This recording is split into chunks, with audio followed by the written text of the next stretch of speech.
भाग्यश्री रेसिपीजमध्ये मी तुमचं मनपूर्वक स्वागत करते। आज आपण अतिशय झटपट बनणारी चविष्ट अशी शेवयाची खीर कशी बनवायची ते या व्हिडिओमध्ये पाहणार आहोत। जास्त वेळ न घालवता आज आपण खीर बनवायला सुरुवात करूया। तर इथे मी एक पॅन गरम करून घेतलेला आहे आणि पॅन वरती 2 चमचे साजूक तूप घालून घेते। तुपामध्ये आता आपण ड्रायफ्रूट्स भाजून घेणार आहोत। तर छोट्या वाटीने अर्धी वाटी ड्रायफ्रूट्स मी यामध्ये घालून घेते। ड्रायफ्रूट्स आपल्याला फार जास्त भाजण्याची गरज नाही, हलकेसे गरम झाले की हे ड्रायफ्रूट्स आपण काढून घेणार आहोत। तर इथे मी आता ड्रायफ्रूट छान भाजून घेतलेले आहेत। भाजलेले ड्रायफ्रूट्स आता एका वाटीमध्ये काढून घेते। तुमच्या आवडीप्रमाणे कोणतेही ड्रायफ्रूट्स तुम्ही यामध्ये वापरू शकता। आता आपण सेम पॅन मध्ये मोठी 1 वाटी शेवया भाजून घेणार आहोत। खरं तर या शेवया पहिल्याच भाजलेल्या असतात, त्यामुळे फार भाजण्याची याला गरज नसते।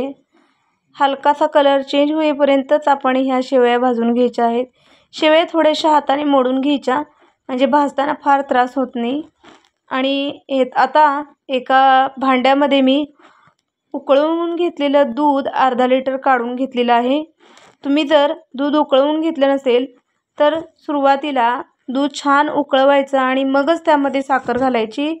मी हे दूध उकळलेलंच घेतलं असल्यामुळे डायरेक्ट यामध्ये मी आता 5 ते 6 चमचे साखर घालून घेते। साखरेचं प्रमाण तुम्ही तुमच्या आवडीप्रमाणे कमी जास्त देखील करू शकता। आता साखर विरघळलेली आहे छान, आणि आता मी यामध्ये भाजून घेतलेले शेवया आहेत त्या घालून घेते। शेवया आपण खिरीमध्ये घातल्यानंतर खीर आपली थोडीशी पातळ वाटते, पण शेवया त्यानंतर आपण जास्त वाढवायच्या नाही आहेत, कारण ज्यावेळेला खीर शिजून तयार होते किंवा थंड होते त्यावेळेला ती घट्टसर होऊन जाते। त्यामुळे आत्ता जरी हे मिश्रण आपल्याला पातळ वाटत असेल तरी शेवया जास्ती त्यामध्ये ॲड करण्याची गरज नाही आहे। यामध्ये मी वेलची पावडर देखील घातलेली आहे, पण तो व्हिडिओ स्किप झाल्यामुळे यामध्ये मी दाखवू शकलेली नाही। आता आपण शेवया छान शिजेपर्यंत छान शिजवून घ्यायच्या आहेत। तर 5 मिनिटांनंतर तुम्ही बघू शकता आपल्या शेवया छान शिजलेल्या आहेत। यावरती आता आपण तुपामध्ये भाजून घेतलेले ड्रायफ्रूट्स घालणार आहोत।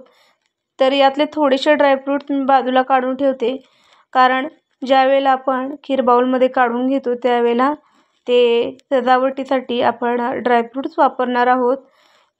तर आपली खीर आता छान अशी तयार झालेली आहे, तुम्ही बघू शकता। मी मगाशी म्हटल्याप्रमाणे खीर आपली शिजल्यानंतर अतिशय दाटसर अशी खीर आपली बनलेली आहे। सुरुवातीला ही खीर पातळ वाटत असली तरीही त्यामध्ये शेवया जास्त ॲड करू नका, म्हणजे खीर आपली छान अशी तयार होते। जास्त घट्ट नाही किंवा जास्त पातळ देखील नाही, या पद्धतीने मस्त अशी खीर आपली तयार होईल। तर हा व्हिडिओ तुम्हाला कसा वाटला तुम्ही कमेंट करून मला नक्की सांगा। जर व्हिडिओ आवडला असेल तर लाईक करायला विसरू नका, त्याचबरोबर व्हिडिओ शेअर देखील करा। चॅनलला आपल्या सबस्क्राईब करा, बेल आयकॉनला देखील प्रेस करा, म्हणजेच नवीन नवीन व्हिडिओ अपलोड केले की लगेच त्याचं नोटिफिकेशन तुम्हाला मिळेल आणि सगळ्यात अगोदर आपले व्हिडिओज तुम्हाला पाहता येतील। वेळात वेळ काढून ही रेसिपी पाहिली त्याबद्दल तुमचे मनपूर्वक आभार, धन्यवाद।